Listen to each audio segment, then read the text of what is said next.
I don't know how many people came out of the fame as a young person and were fine, but the people that stay and keep doing it, they're not fine. Most of them. I mean, maybe there's a few. I mean, I'm not saying it's impossible to do, but I'm saying the challenge of becoming a normal person with like a normal view of the world when, you know, you're getting doted on when you're 6 and you're the moneymaker in the house when you're a little kid, like your parents stop working to manage you, like that kind of shit. Like those Carter kids.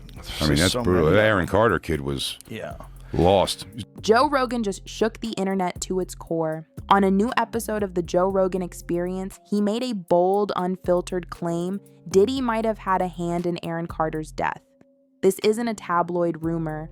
It's a full-blown theory based on Aaron's final interviews, social media posts, and chilling leaked footage. For the first time, a major public figure is saying what so many fans have suspected for months. Aaron Carter didn't just die, he was silenced. And Joe Rogan thinks Diddy knows exactly why. They're Aaron Carter. Right. A lot of people keep forgetting Aaron Carter was begging for help, begging for independent financing, begging for security. He made it very clear Sony was out to get him, just like Michael Jackson told him they would be. And right around that time, his brother had just been accused of graping one of the girls from making the band, Diddy's entity. And they were trying to make all of that go away. I go on my Twitter and I see people saying, you look like you have AIDS, you should go die. I don't understand how I dedicated 22 years of my life to my fans, and now they turn on me. Do you regret ever getting involved in... I didn't have a choice. It got bad when I was about 15 years old, because when I did MTV Cribs, the day that I had to go show off that house, my mom and my dad told me, we're getting a divorce, but you still have to go do this. I had to go show off all the stuff my whole life that was going to be taken away from me. How Aaron Carter died. Everybody believed it to be an overdose. Because he looked really bad. Yeah, he was trying to raise like $100,000 so he could move to undisclosed location because Sony and his family were conspiring against him. At the same time that he's making these videos, he was actually speaking out against his own brother, who is Nick Carter. Right after Aaron Carter died, Backstreet Boys got back together. And Backstreet Boys is on the Sony label. Aaron speaking out about Diddy and Nick Carter could have destroyed Bad Boy and the Backstreet Boys reunion, which is all money for Clive Davis. So the theory is they had to shut Aaron Carter up because he was about to expose Diddy because he was talking about his abuse. And he was about to expose his own brother, who was about to blow back up as a Backstreet Boy because they were reuniting and going on tour. This is Aaron Carter. I want to verify that this is actually my GoFundMe page. There's been a lot of misdirection that I've had to do in order to protect myself from being the silence breaker for my brother, who is a rapist. And now they're after my life. My whole family is after my life. And they're setting me up. And Sony Records owes me $3.5 million. And they don't want to pay me. And it would be in their better interest, just like Michael told me. And Brad Paisley, who sued Sony Records for $10 million.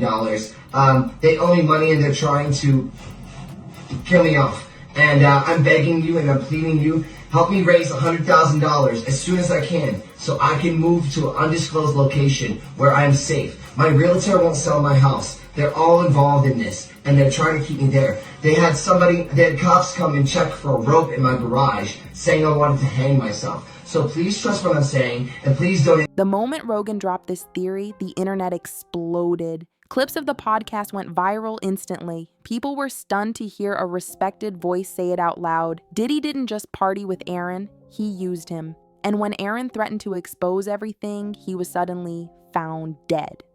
It wasn't just commentary. Rogan began breaking down the timeline, pointing to specific events, conversations, and even Diddy's own behavior in the days after Aaron's death. But this episode was more than just shocking. It was revealing. For the first time, someone with a massive platform connected all the dots out loud. The secret parties, the threats, the desperation in Aaron's last videos. Rogan asked the question millions of people have been thinking. What really happened to Aaron Carter, and why was Diddy always nearby whenever something went wrong? Joe started by going straight to the source, Aaron's own words. In the weeks leading up to his death, Aaron went live multiple times on Instagram, visibly anxious, talking about being followed, threatened, and feeling unsafe. He called out people in the industry by name. He hinted at what he saw. And while he never named Diddy directly, the timing of his posts and his associations were too close to ignore.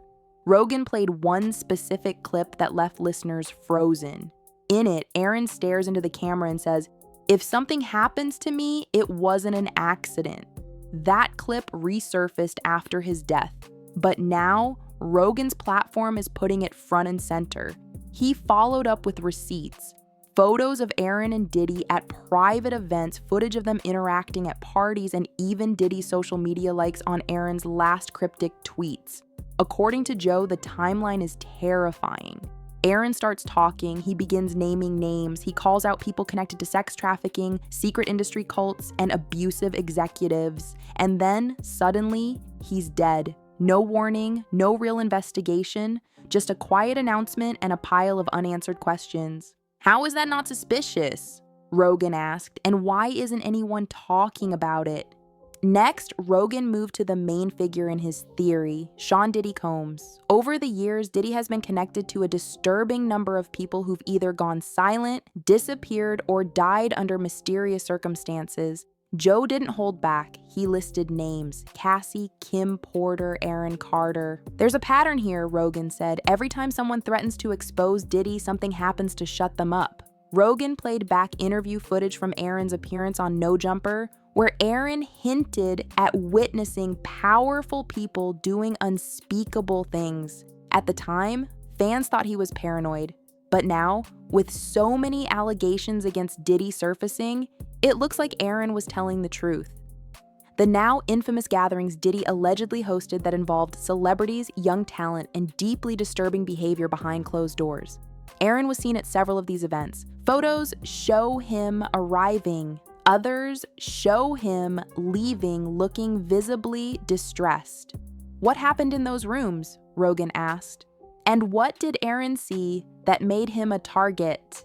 But the most explosive part of the episode came when Rogan dropped a bombshell. There's footage that hasn't been released to the public. According to Rogan sources, video exists of a Diddy-hosted party where Aaron Carter appears shaken, confused, and afraid. "It's the look of someone who realizes they're in way too deep," Joe explained. Rogan claims the footage was seen by insiders but buried quickly. He suggested that powerful people worked behind the scenes to scrub it from public record. But some clips leaked, and they show Aaron standing alone in a room full of industry elites, surrounded by masked guests, strange music, and ritualistic behavior.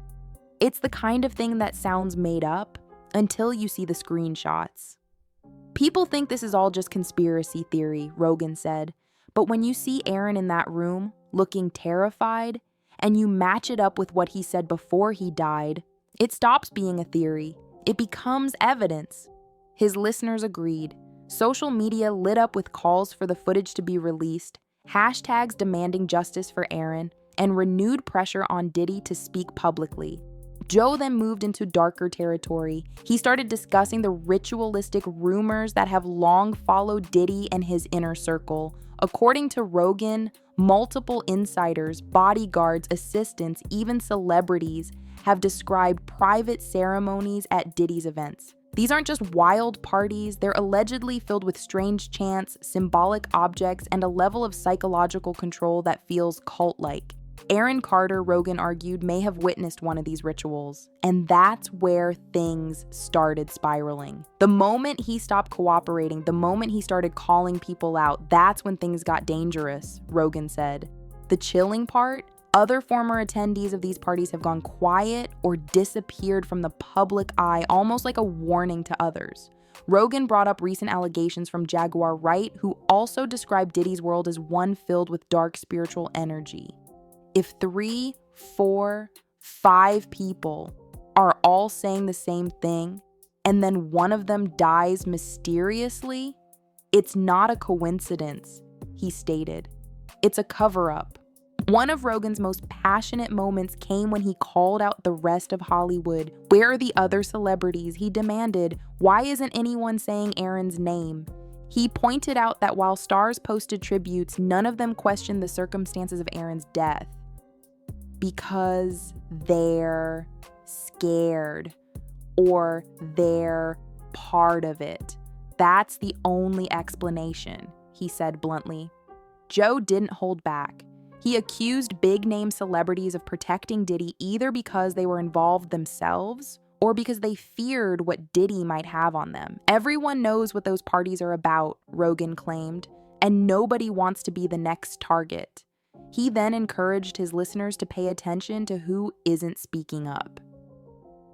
Watch the people staying silent, watch the ones trying to downplay it. That's how you know who's guilty. It was a wake-up call, and fans online immediately started calling out specific stars who had close ties to both Aaron and Diddy, but have avoided commenting at all. Joe then walked through the timeline of Aaron Carter's final nights. He detailed the calls Aaron made, the security footage from his home, and his last Instagram post, which many believe was a cry for help. Aaron looked scared. He knew something was coming. That's why he recorded so much, Rogan said. According to Rogan's team, Aaron was actively working on a documentary about abuse in the music industry, and he wasn't just talking, he was naming names. One of those names, Diddy. Emails recovered by sources reportedly show Aaron reaching out to editors and producers about releasing footage of a party he described as evil. The day after those emails were sent, he was found dead. There's no way this was just a coincidence, Rogan insisted. That documentary was going to expose everything. And now it's vanished. The team backing Aaron's project allegedly went silent after his death, and his laptop, a crucial part of his documentation, was mysteriously wiped clean. As the episode spread across social media, fans and truth seekers launched a movement. Hashtags like #Justice for Aaron and #Expose Diddy began trending worldwide. People were rewatching Aaron's last interviews, digging up old tweets, and comparing notes with other victims who've spoken out. It was no longer just about one death, it was about the pattern. Joe encouraged his listeners to keep the pressure on. If we stay loud, they can't bury it, he said. Aaron tried to warn us. It's our job to make sure his story doesn't get erased. He also called on journalists, podcasters, and independent creators to keep investigating. This isn't just a celebrity scandal, it's a crime, and Diddy needs to answer for it. The most powerful moment came when Rogan played a clip of Aaron singing a haunting melody from an unreleased track. He was crying out in that song, Joe said, and nobody listened, until now. Following the podcast episode, Diddy's team went into damage control. Sources say he canceled appearances, locked down his social media, and began making calls to longtime allies. But it was too late. The public already saw the red flags, and with Rogan's massive platform behind it, this story wasn't going away. Legal analysts now speculate that Aaron Carter's death could be reinvestigated if enough public pressure builds. Rogan hinted that there are still more tapes and testimonies that haven't been released yet, including one from a close friend of Aaron's who witnessed what happened after one of Diddy's infamous parties. If that goes public, Rogan warned, it's over. Meanwhile, former associates of Diddy are beginning to speak up. Whispers of NDAs, hush money, and threats are now turning into public posts, leaks, and podcast appearances. The silence is breaking, and every new voice adds weight to what Aaron was trying to say all along. Joe ended the episode with a powerful message. Aaron Carter wasn't crazy, he was cornered, he was targeted, and in the end, I believe he was taken out. He urged his fans not to let this story fade like so many others. Diddy's been protected for too long, but the walls are closing in now. He also made a personal vow to continue pushing this story until justice is served. I've seen too many people get destroyed by this system. Aaron was just a kid trying to survive, and we owe it to him to make sure the truth comes out.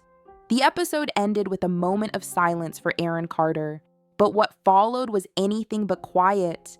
Millions of listeners, thousands of shares, and a movement demanding answers.